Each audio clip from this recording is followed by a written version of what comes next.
Coming up this week, Tesla posts record profits in Q3. Original Tesla Roadsters have been destroyed in a fire at Gruber Motors. I'll give you a recap of Extreme E's Island XPrix and much, much more.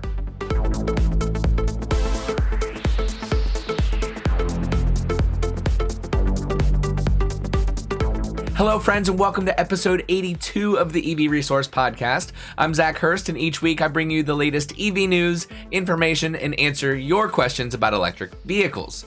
And there's so much to share with you this week. I actually have things split into two shows. The first will be audio and video, as you can see if you're watching on YouTube, and the second will be audio only. So check out the show notes for the topics if you want to pick and choose what you want to watch and listen to. Otherwise, I hope you enjoy both episodes this week. Before we get started with the news this week, I want to thank our podcast partner, Titan Auto and Tire in Moseley, Virginia, for their support. Titan is one of the very few independent shops in Central Virginia that are qualified to work on EVs, and from hybrids to Hummers, they fix everything. For more information and to schedule an appointment for your vehicle, go to TitanAutoTire.com. That's TitanAutoTire.com. Starting us off is a pair of stories about Tesla. The first is that Tesla has once again posted record numbers for Q3. CNBC reports Tesla's earnings per share adjusted were $1.86 per share versus $1.59 as expected. Revenue was up to $13.76 billion versus the $13.63 billion expected. And the company reported $1.62 billion in GAAP net income for the quarter, this making it the second time it has surpassed $1 billion in net income. For perspective on how far they've come and how quickly, last year's Q3 net income was only $331 million. The results this quarter were driven by improved gross margins of 30.5% on its automotive business and 26.6% overall, both of which are records for at least the last 5 quarters. Automotive revenue rose to $12.06 billion, and costs of automotive revenue amounted to $8.38 billion for the quarter. Tesla also generated $806 million in revenue from its energy business, which combines solar and energy storage products. The $894 million in services and other revenue, which includes vehicle maintenance and repairs, auto insurance, and sales of Tesla-branded merchandise, among other things that Tesla has disclosed in past financial filings. For its energy and storage business, costs of revenue rose to the highest number in the last 5 quarters to $803 million during the third quarter. In a shareholder deck that Tesla released before a call to discuss Q3 results, the company said, quote, "A variety of challenges, including semiconductor shortages, congestion at ports, and rolling blackouts, have been impacting our ability to keep factories running at full speed," end quote. Yet even with these issues, the company reiterated prior guidance that it expects to achieve 50% average annual growth in vehicle deliveries over a multi-year horizon.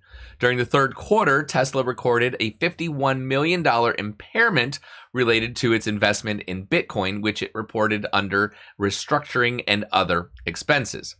Tesla had previously disclosed deliveries of 241,300 electric vehicles and production of 237,823 vehicles during the period ending September 30th, 2021.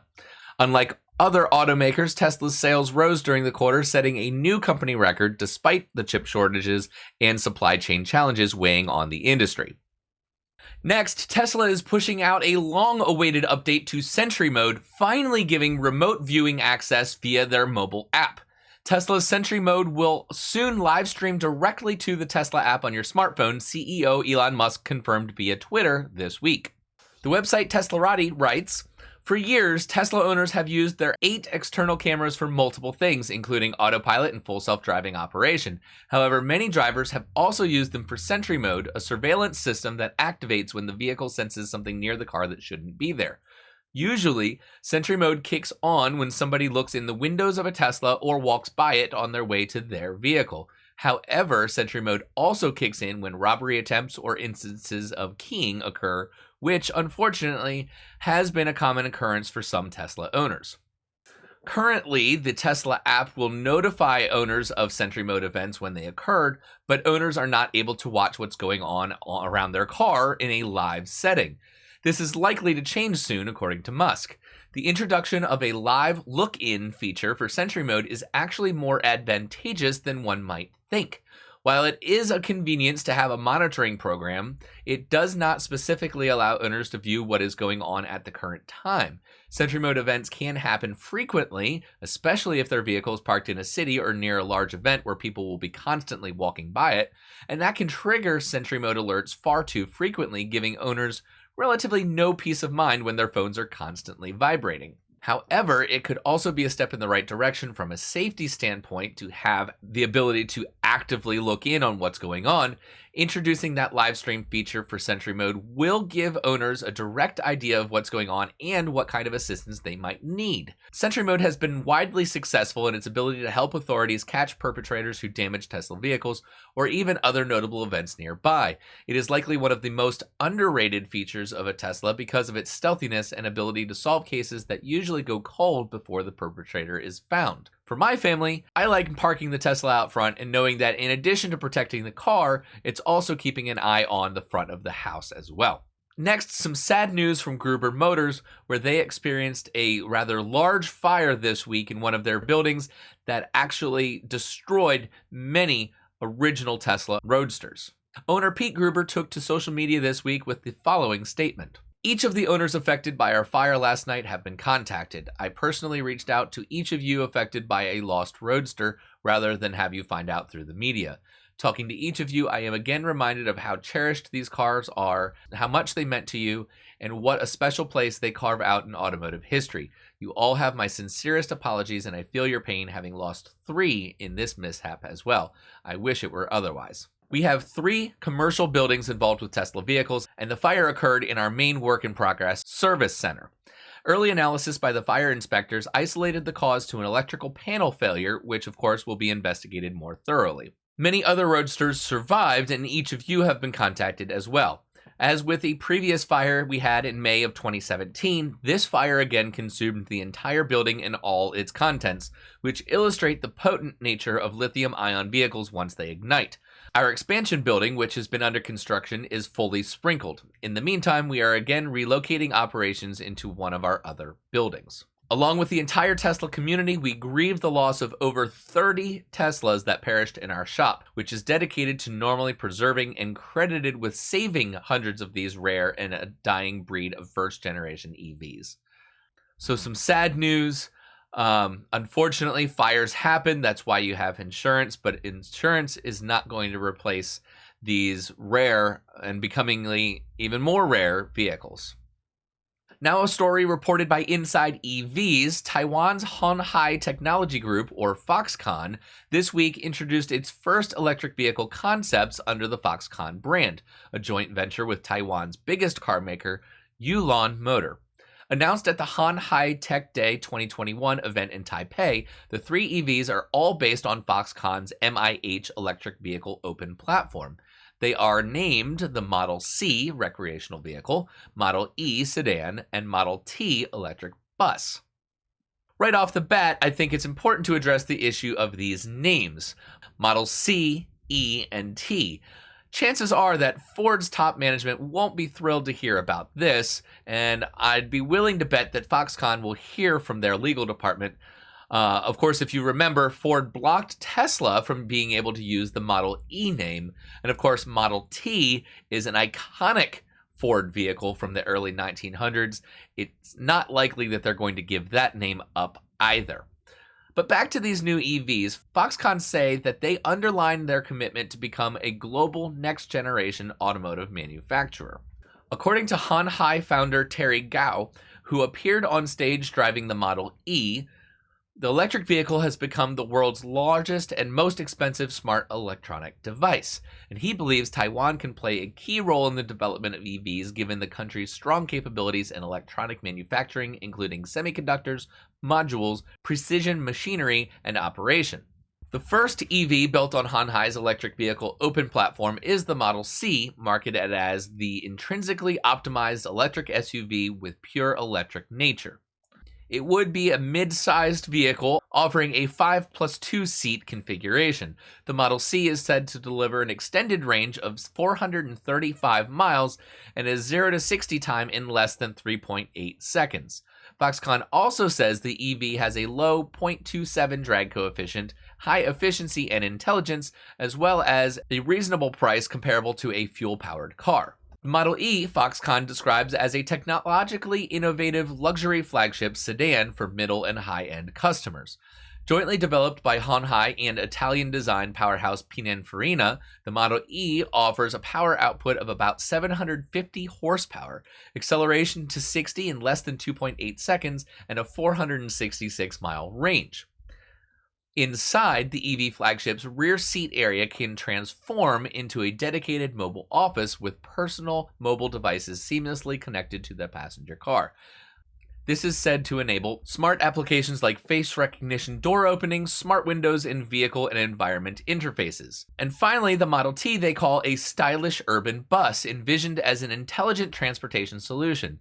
Interestingly, Foxconn says that the high rigid body design and protection meet Federal Transit Administration regulations and standards, hitting plans to sell it in the United States.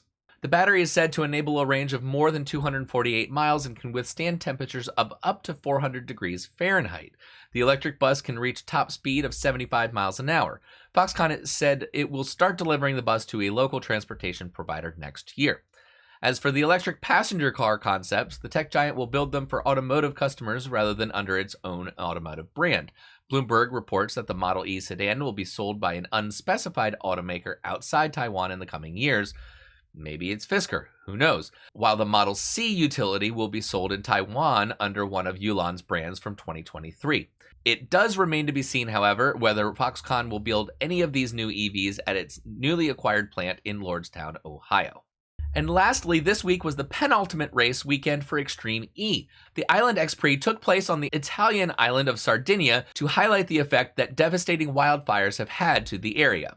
So green lights and we are racing in Sardinia. Off we go. So this is qualifying. They'll do one lap with one driver. Qualifying for Rosberg X Racing was not without incident as Molly Taylor yet again rolled the Odyssey 21 vehicle, coming over a crest, and without skipping a beat continued right on with the rest of her lap. And back on the wheel, she gets going again.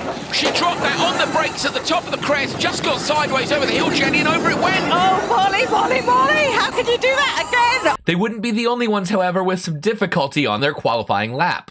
The rally de gazelles. Oh, the problem for Sarah Price, sideways. Is that broken? There's a lot of noise from the rear of the car. I think the suspension's collapsed. It has the rear left. That's very similar to what happened to Kevin Hansen yesterday. Absolute disaster. What have they got to do to get a change in their luck? As the weekend went on, more and more teams would have mechanical failures, and it became obvious that this course was one of the more difficult and challenging courses that they have had this season. It's up, Jenny, and he ended up offline. Luckily, he manages to get back through the gates. Nothing too major to hit. They're 1,000. Oh no! Is that broken steering on the front right? Did you see? It looked like I think it is. I think the steering's broken on the Excite Energy machine. You saw the front right wheel just pointed off at a completely different angle. That's going to have to get parked. Water runs down. You'll all have seen it if you've been walking somewhere in a... Oh, spin for Gutierrez, goes round. Gets back on the throttle, drives through some of those bushes there. She uses the handbrake to try to rotate the car a little bit more. It could be a big advantage. Sarazan takes out another camera, 3-0 to the drivers. The cameras... wheel off, front right. Wheel off the car. Because it does look to be quick. I mean, he's got Ekstrom with a spin. This is a replay of Ekstrom's problem. So he comes through big tufts across. As the rear end of the car got kicked up really high. On the gas instantly trying to spin the car around, but then so much dust that he can't quite see where he's going, and you see him pop out from the dirt and on the far side trying to figure out exactly where the track is. This is where he realizes and pulls it back onto the line.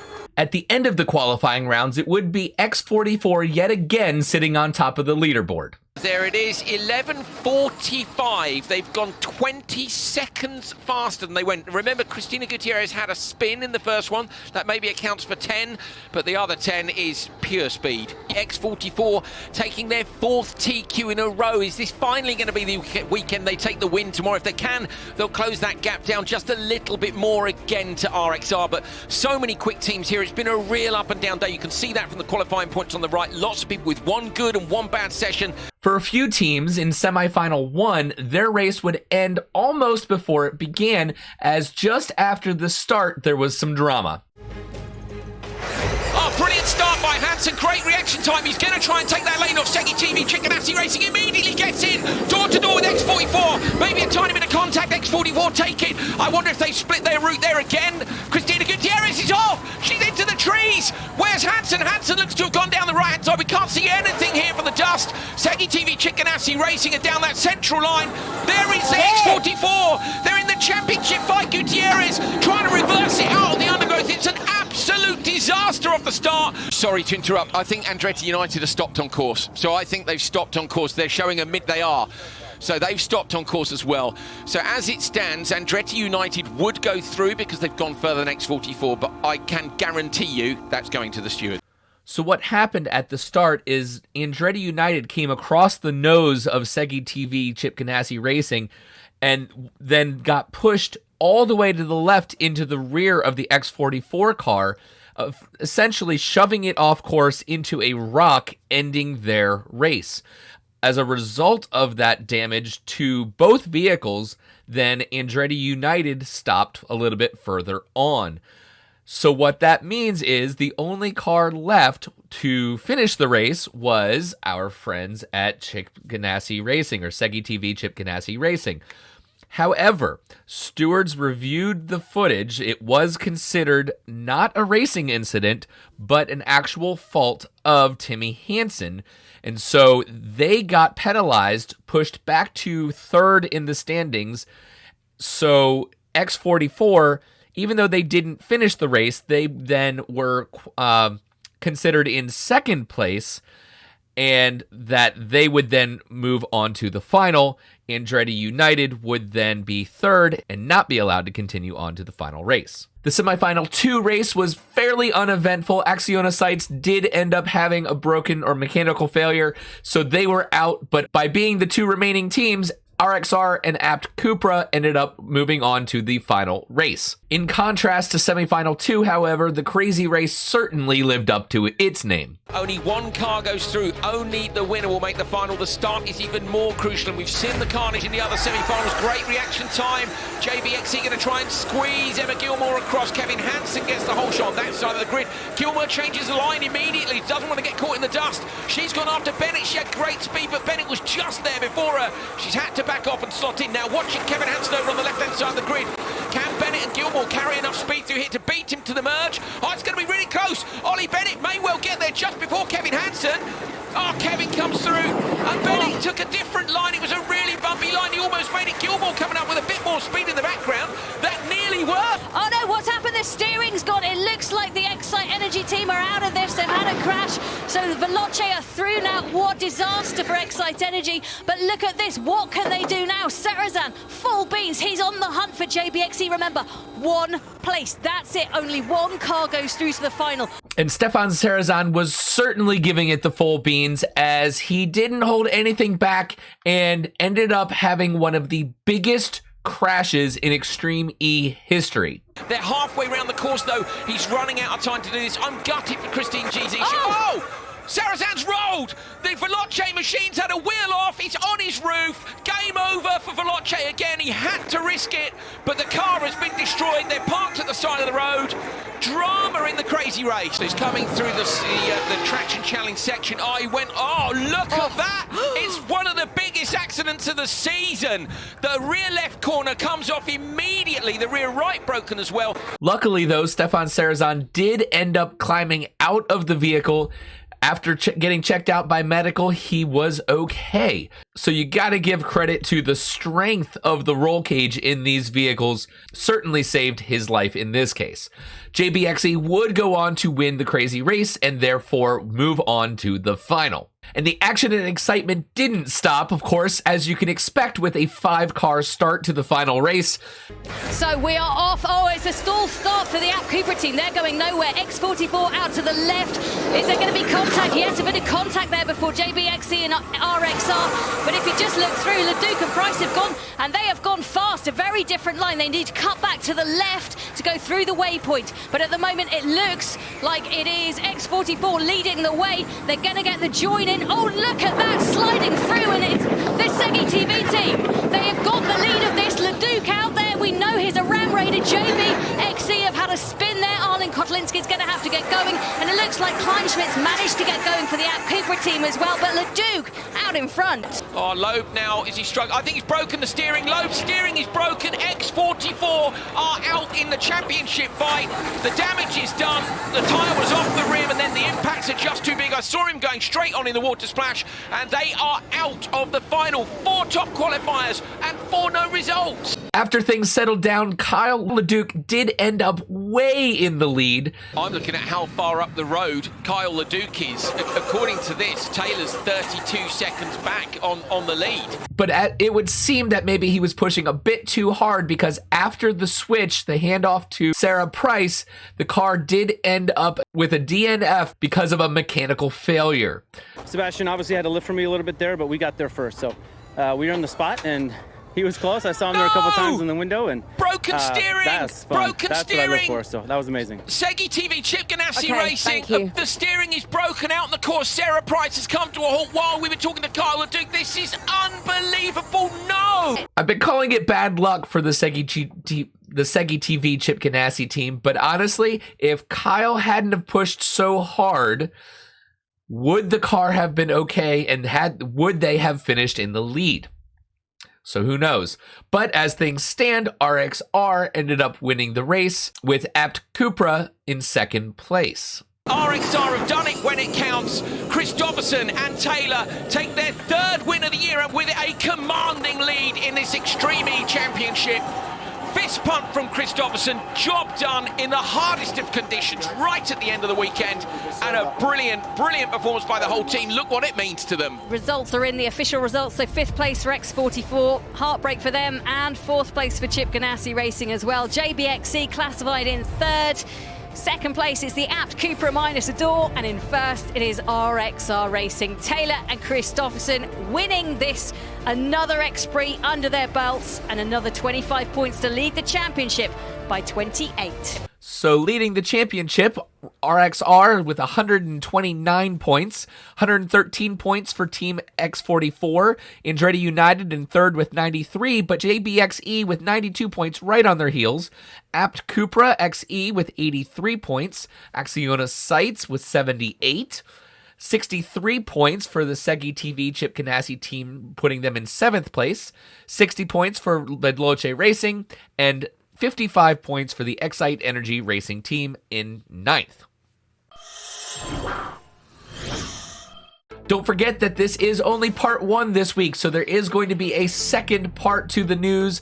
That is going to be audio only, so make sure you get on your podcast platforms, whether it be Apple Podcasts, Google Podcasts, Stitcher, Spotify, Amazon Music, whatever it is, go check that out, part 2. I've got 5 more news stories from the week for you to check out. Thank you so much for being with me, and I'll see you next time.